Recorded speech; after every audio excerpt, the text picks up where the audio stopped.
Welcome to Time News Studios.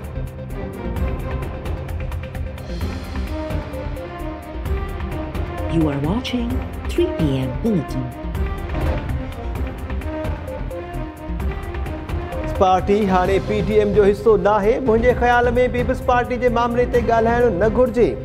Nawaz league जी मरकज़ी नाइब सदर मरियम नवाज़ चयो आहे त PTM में के बि इख़्तिलाफ़ न आहिनि। इत्तेहाद में शामिल पार्टीज़ जो नज़रियो हिकु ई आहे जेको नवाज़ शरीफ़ जो मौक़िफ़ आहे। PTM जी पार्टीज़ जो बि उहो ई मौक़िफ़ आहे। मुल्क में इदारनि खे सियासी इंतकाम लाइ इस्तेमालु कयो वञे थो। बशीर मेमुन जो बयानु शाहिदी तौरु मौजूदु आहे। इस्लामाबाद हाई कोर्ट में पेशी दौरान मीडिया सां ॻाल्हाईंदे मरियम नवाज़ चयो त आलमी मीडिया ते पतो पियो त हुकूमत फ़िज़ाई अदा अमेरिका खे ॾेई छॾिया आहिनि।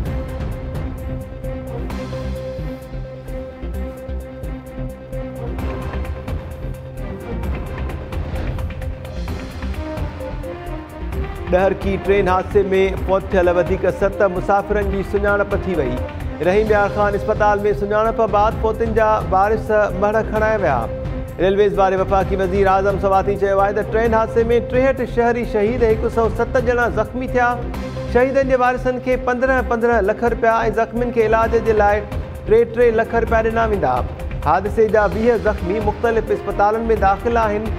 हिक ज़ख़्मी सां अयादत कई। संदन इलाज में का बि कसर न छॾी वेंदी। वफ़ाक़ी वज़ीर जो चवणु हो त ट्रैक जी मुकमल बहालीअ ताईं हू ग्राउंड ते मौजूदु हो।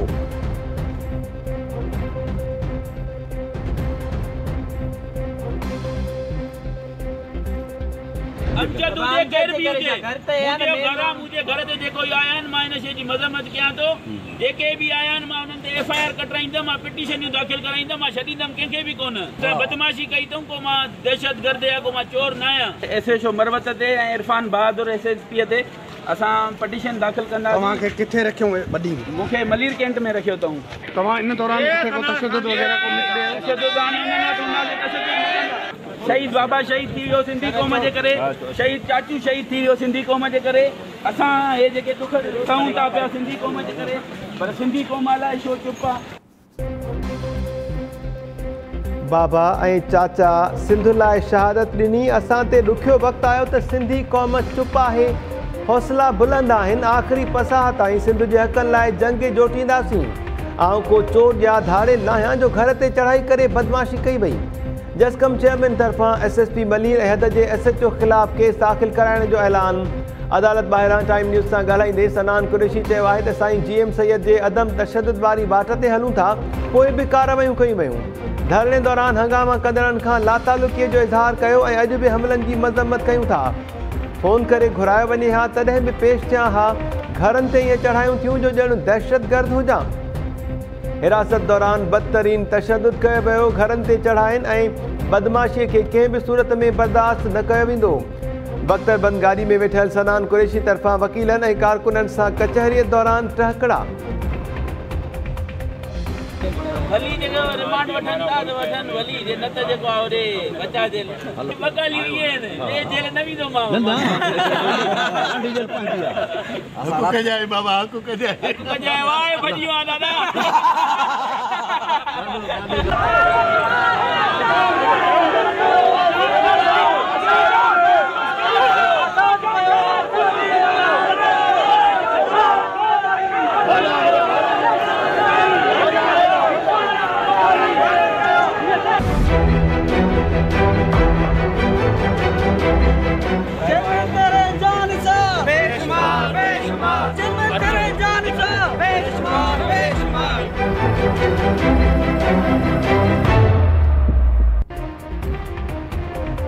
सिंधी वसंदनि ते कब्ज़े ख़िलाफ़ बहरिया टाउन अॻियां धरणे बाद गिरफ़्तार कयल जसकम चेयरमैन जिस्मानी रिमांड ते पुलिस हवाले। कराचीअ जी दहशतगर्दी टोड़ अदालत सनान कुरैशी जो 2 ॾींहंनि जे लाइ जिस्मानी रिमांड मंज़ूर करे वरितो। ॿुधणे दौरान सनान कुरैशी अदालत आॾो चयो त हिरासत में तशद्दुद ख़िलाफ़ दाहिण बावजूदि खेसि रिमांड ते उन्हनि हवाले कयो वञे थो।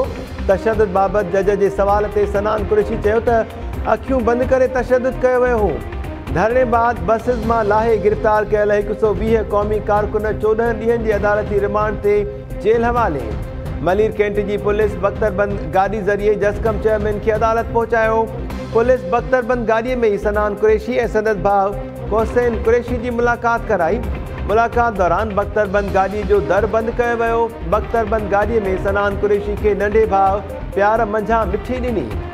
वकीलनि ऐं कारकुननि तरफ़ां सनान कुरैशी जी नारेबाज़ी सां आजियां मथसि गुल बि निछावर कया विया। अदालत मां वापसीअ ते बख्तरबंद गाॾी में वेहण दौरान सनान कुरैशी हथ लोॾे कारकुननि खे जवाबु ॾिनो, विक्ट्री जो निशान बि ॾेखारियो।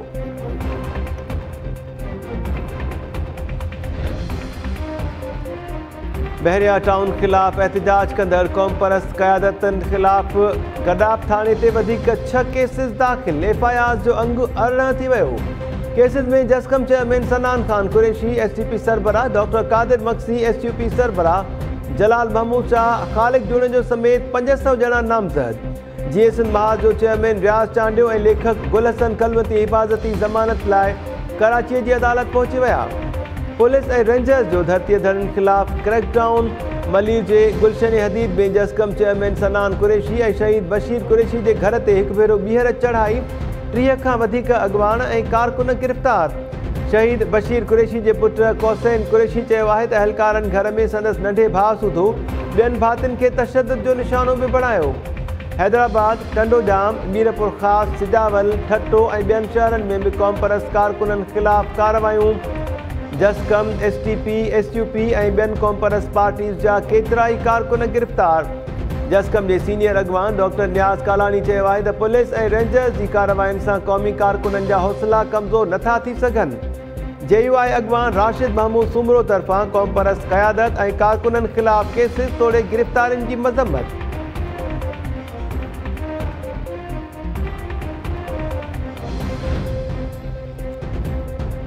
बहरिया टाउन ख़िलाफ़ एहतिजाज बाद क़ौम परस्त क़यादत ख़िलाफ़ दहशतगर्दीअ जा केसिस ऐं गिरफ़्तारियुनि ख़िलाफ़ सिंध एक्शन कमेटी जे सॾ ते सॼी सिंध में एहतिजाजी मुज़ाहिरा।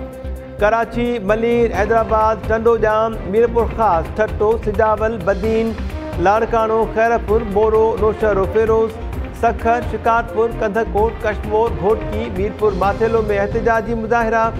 नवाबशाह, काज़ी अहमद, खैरपुर, कुंडरी, उमरकोट, मिठी ऐं ॿियनि शहरनि में बि एहतिजाजी मुज़ाहिरा कया विया। सनान कुरैशी समेत ॿियनि क़ौमी कारकुननि खे बिना देर आज़ादु करण ऐं क़ौम परस्त क़यादत ख़िलाफ़ दाख़िल केसिस ख़तमु करण जो मुतालबो।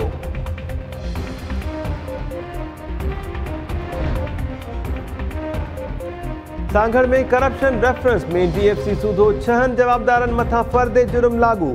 सखर जी एहतिसाब अदालत में ॿुधणीअ दौरान DFC मुनवर आराई ऐं ॿियनि जवाबदारनि तरफ़ां ॾोह मञण खां इनकार। अदालत 21 जून ते शाहिदनि खे तलब करे वरितो।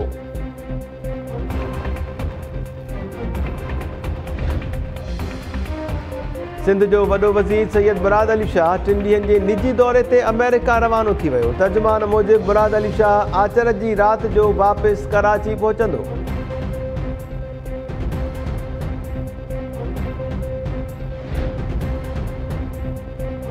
सिंध जी दिल कराची सूधो ॿियनि शहरनि में जारी बदतरीन लोड शेडिंग ते नेपरा जागी पई। सिंध सूधो ॿियनि सूबनि में बिजलीअ जी बंदिश जो नोटिस। नेपरा के इलेक्ट्रिक सूधो बिजलीअ जी विछ कंदड़ कंपनीज़ खां वज़ाहत तलब करे वरिती। जारी थियल बयान में नेपरा चयो आहे त बिजलीअ जी विछ कंदड़ कंपनीज़ बिना के रंडक जे बिजली फ़राहम करण जूं पाबंद आहिनि।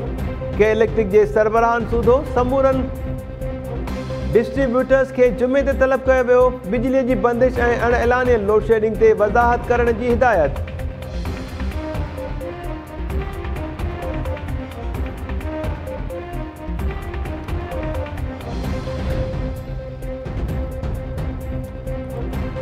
पंजाबी मुल्क में सभ खां वधीक ॻाल्हाई वेंदड़ ॿोली करार। शुमारियात खाते मुल्क में ॻाल्हाई वेंदड़ ॿोलियुनि जी फ़हरिस्त में सिंधीअ खे 3 नंबर ते आणे छॾियो।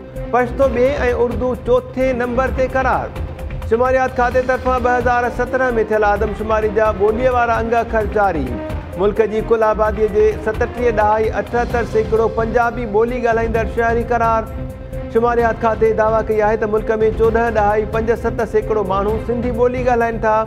अंग अखरनि में उर्दू ॻाल्हाईंदड़नि जो तादादु 12.19%, पश्तो ॻाल्हाईंदड़ 18.24 ऐं बलोची ॻाल्हाईंदड़नि जो अंगु 3.02% करार।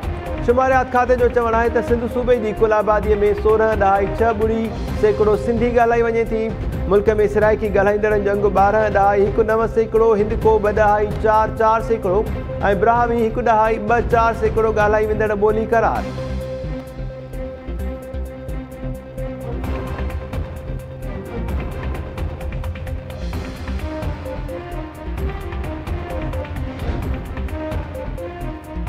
आमदनी खां वधीक असासा केस में Peoples Party MNA Khurshid Shah जे पुट फारूक शाह हिफ़ाज़ती ज़मानत वारी दरख़्वास्त वापसि वठी छॾी।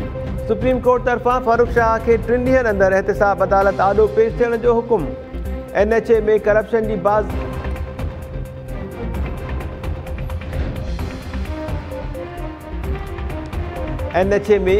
जी बाज़ार गरम आहे। अथॉरिटी कंहिं बि रोड ते मयारी कमु न पई करे। NHA जी कोताहीअ सबबि रस्तनि ते माण्हू मरी रहिया आहिनि। NHA जे हथनि ते हादसनि में फ़ौत थियलनि जो रतु लॻल आहे। सुप्रीम कोर्ट बलोचिस्तान जे रोडनि जी ज़बून हाली बाबति NHA जी रिपोर्ट रद्द करे छॾी। NHA जी कारकर्दगीअ ते सख़्त कावड़ जो इज़हार। Chief justice Gulzar Ahmed remarks ॾींदे चयो आहे त NHA करप्ट इदारो बणिजी चुको आहे। हाईवेज़ जी लीज़ ज़मीन ते पेट्रोल पंप, होटल ऐं दुकान ठही विया। हाईवेज़ जे भर पासे वण बि न पोखिया विया। NHA खे एतिरो पैसो मिले थो, ख़बर नाहे कंहिंजे खीसे में वञे थो। अदालत ॿुधणी अणॼातल मुदे ताईं मुलतवी करे छॾी।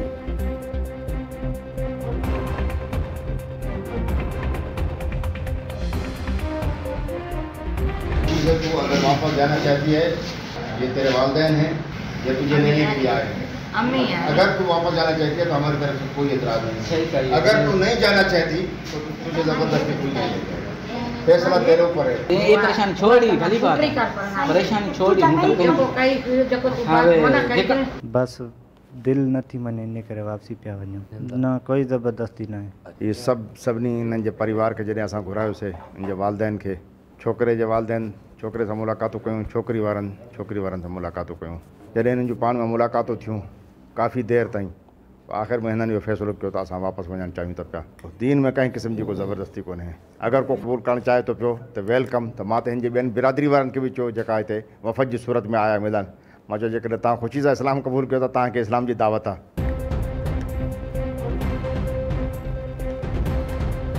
ॾहरकीअ में शादीअ लाइ मज़हब मटाइण लाइ भरचूनी शरीफ़ पहुतल हिंदू जोड़ो वालदेन जी मिंटनि बाद वापसि रवानो। नौजवान स्वरूप कुमार मेघवार ऐं किरण मेघवार भरचूंडी पीर मियां मिठू जे नाठी मियां जावेद वटि पहुता।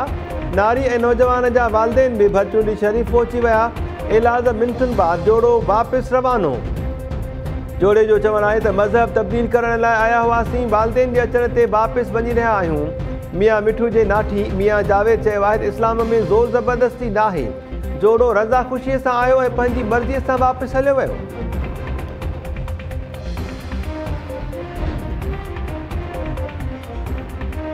कैनेडा में दहशतगर्द हथां क़त्ल थियल पाकिस्तानी कुटुंब वारे वाक़े ख़िलाफ़ ओंटारियो में हज़ारे माण्हुनि जो ताज़ियती इज्तिमा। मस्जिद ॿाहिरां ताज़ियती तक़रीब में वज़ीर आज़म जस्टिन ट्रूडो जी बि शिरकत। कैनेडियन वज़ीर आज़म चयो आहे त इस्लामोफोबिया ऐं नस्ली तअसुब हिकु हक़ीक़त आहे। इंतिहा पसंदनि खे पारां ख़तमु कंदासीं। खाबी धुर जे इंतिहा पसंद ग्रुप्स खे दहशतगर्दनि जी फ़हरिस्त में शामिलु कयो वियो हो। मुस्लिम कम्यूनिटी अकेली नाहे, कैनेडा जो अवाम साणनि गॾु आहे।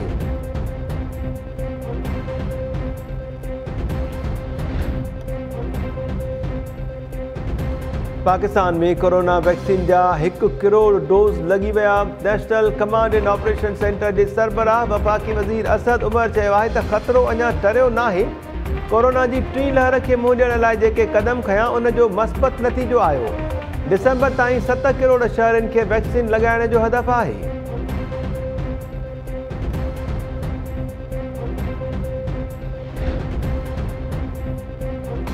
सिंध जे मुख़्तलिफ़ इलाइक़नि में फायरिंग जे वाक़िअनि दौरान पुलिस अहलकार समेत 2 ॼणा मारिजी विया। हिकु नींगर जो तशदुद थियल लाश गटर नाले मां हथ। मीरपुर ख़ासि में चाहींदड़ नारीअ सां मिलण लाइ वियल पुलिस अहलकार ज़ुल्फ़कार सूमरो गोलियूं हणी क़तल। पुलिस मूजिबि अहलकार ज़ुल्फ़कार ड्यूटी ते मौजूदु हो। फ़ोन अचण बाद घर रवानो थियो। कुझु देरि बाद सांगड़ रोड तां संदसि गोलियूं लॻल लाश हथायो। पुलिस मुबैना चाहींदड़ नारीअ खे हिरासत में वठी छॾियो। जैकबाबाद में जखराणी बिरादरी जी 2 धुरनि में पुराणे तकरार तां नौजवान असगर जखराणी मारिजी वियो। रतदेरो जी नादिर शाह कॉलोनी में नीगर जो गटर नाले में तशद्दुद थियल लाश हथायो। नीगर जी मोटनपुर वासी 14 वरनि जे कश्मीर लाशारी तौर सुञाणप, लाश अस्पताल मुंतकिल। मक़तूल जे वारिसनि जो चवणु आहे त नीगर गुज़िरियल ॾींहुं घरां निकितो, वापसि न आयो, अॼु लाश मिलियो आहे।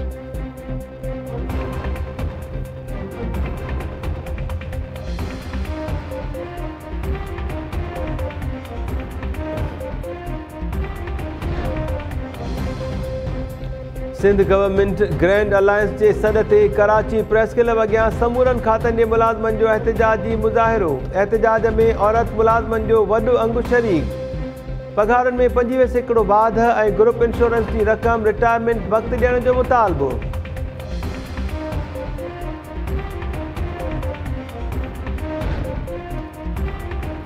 गुड्डू भरसां रावलपिंडी खां कराची वेंदड़ खैबर मेल एक्सप्रेस वॾे हादसे खां बची वई। रेलवे इख़्तियारनि मूजिबि गुड्डू रेलवे स्टेशन वटि खैबर मेल जा 2 फीथा पटड़ीअ तां लही विया। ख़ुशकिस्मतीअ सां को बि जानी नुक़सान न थियो। रेलवे इख़्तियारनि हैदराबाद ऐं कोटलीअ वटि रेल गाॾियुनि खे रोके छॾियो।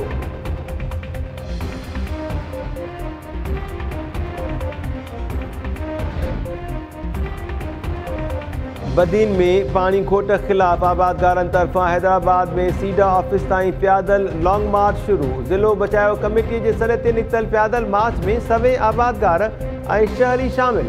मुज़ाहिरीन केतिरा ई किलोमीटर्स पेर पिथू करे सीडा ऑफिस आॾो धरणो हणंदा।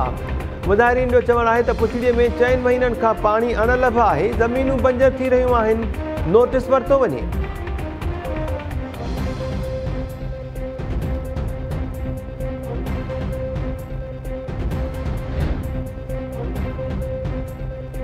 बान सईदाबाद ऐं जोही में आपाशी खाते में करप्शन की जांच लाइ नैब कराची की टीम पहुंची वई। नैब अमलदारनि पारां LS बचा बंद 132 मेल मंसूर ढंढ के बंदन जो मुआयनो।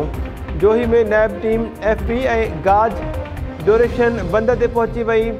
गाज ड्यूरेशन बंद की डिज़ाइन मूजिब मटीरियल जो इस्तेमाल न थियण जो इंकिशाफ।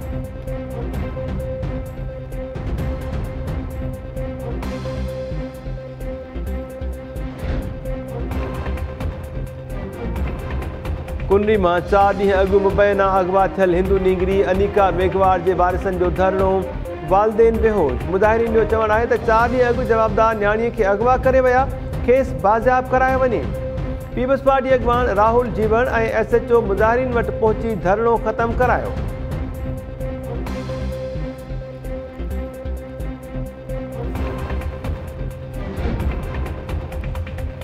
पाकिस्तान सुपर लीग जो रहियल एडिशन अॼु अबू धाबी में ॿीहर शुरू थी रहियो आहे। पहिरियों दंगल लाहौर कलंदर्स ऐं इस्लामाबाद यूनाइटेड में थींदो। ॿिन्ही टीम्स 4-4 मैचेस खेॾी 6-6 पॉइंट्स हासिल कया आहिनि। बहितर रन रेट सबबि इस्लामाबाद 3 ऐं लाहौर कलंदर्स 4थी पोज़ीशन ते आहे।